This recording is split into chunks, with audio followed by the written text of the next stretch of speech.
Բարի լույս, սիրելի զոմբիներ եւ բոլոր նորմալ մարդիկ։ Երեք ես ձեզ գովում էի, բայց փաստորեն իզուր, դուք մտել եք այդ մարդկանց էջեր հայհոյանքներ եք գրել, բայց ոչինչ, պատրաստվենք դասին։ Ինձ նորմալ մարդիկ նվիրել են գիրք, իրանց գրած հայրենիքի, հայրենասիրության մասին, մակագրել են ու նվիրել են։ Ես կարդում եմ, շատ հետաքրքիր է, նորմալ մարդկանց էլ եմ խորհուրդ տալի կարդան, էջը կհրապարակեմ։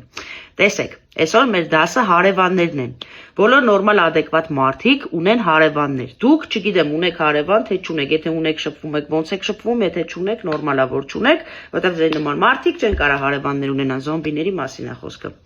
Տեսեք, քանի որ մենք ապրում ենք Հայաստանում, ու մեր հարևանները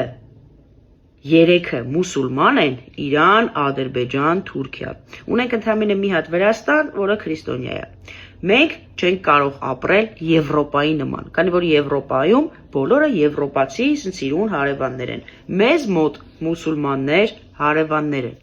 Դրա համար ինչա պետք անել։ Պետք է իմանալ այդ մուսուլմանների մտածելակերպը, իրանք ոնց են մտածում, ոնց են սիրում իրանց ազգը։ Օրինակ ես գիտեմ, որ դուք չեք սիրում մեր ազգը, դուք ծառեր եք հատում, փողոցներում աղբ եք թափում, առասարակ ձեզ հետաքրքիր չի ընտրությունները, ով կլինի, ինչքան տարածք կտան, ձեզ ոչինչ հետաքրքիր չի, ձեզ հետաքրքիր է միայն ձեր սենց պուճուրիկ տունը ու ձեր գումարը։ Գումարների հարցը պարոն Փաշինյանը լուծել է, այս ամեն ինչ կբարձրացնի, տունն էլ ունեք, եթե չունեք, էլի ձեզ կտան տուն։ Իսկ նորմալ մարդիկ տենց չեն մտածում։ Նորմալ մարդիկ նստում են եւ ուսումնասիրում են հարևանների պատմությունը։ Այդ տեսեք օրինակի համար, եթե մեր հարկում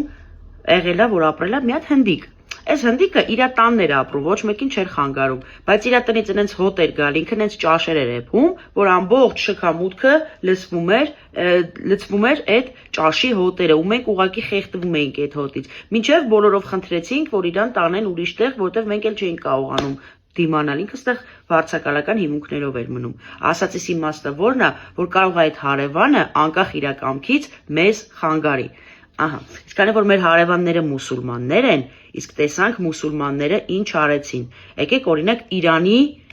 վրա վերցնեմ օրինակը, քանի որ քիչ ժամանակ առաջ Իրանում եղել է պատերազմ։ Երբ որ մենք գնում էինք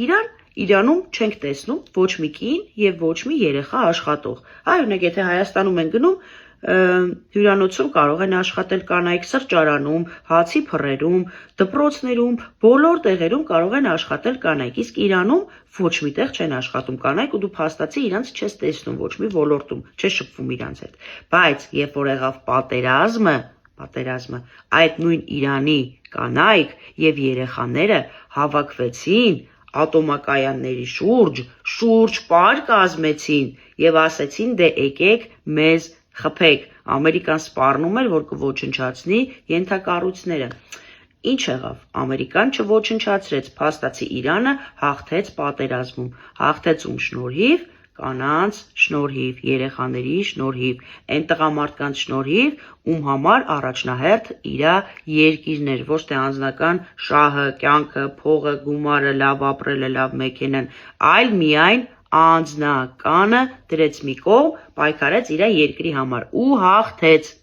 Նույնը Ադրբեջանը, նույնը Թուրքիան, մուսուլմանների հոգեբանության մեջ չկա ոչ մի թիզ զիջել, միայն առաջ նոր տարածքներ գրավել։ Նայեք, հիմա մենք կանգնած ենք այդ երեք թշնամիների մեջտեղում ու ուզած չուզած, անկախ մեր կամքից, պետք է այնքան ուժեղ լինենք, այնքան ամուր կանգնած լինենք մեր հողին, որ ոչ մի թշնամի, ես չեմ ասում, որ Իրանը մեր թշնամին է, ես ձեզ բացատրում եմ Իրանում ոնց տարան հաղթանակը այդ ամբողջ Ամերիկայի, Եվրոպայի ու Իսրայելի նկատմամբ, միայն իրանց հայրենասիրությամբ, միայն իրանց մտածելակերպով։ Իսկ այսօր մեզ ստիպում են, որպեսզի մենք խաղաղություն կնքենք տանուլ տված պայմաններով, խայտառակ պայմաններով, մեզ ինչ ասեն, ասենք այո, համաձայնենք, բայց խաղաղություն պետք է լինի արժանապատիվ, խաղաղություն պետք է լինի երկու կողմերի շահերը համընկնելու դեպքում։ Այ մի հատ հնդիկի օրինակը վերցրեք, ոնց իրան հանեցինք,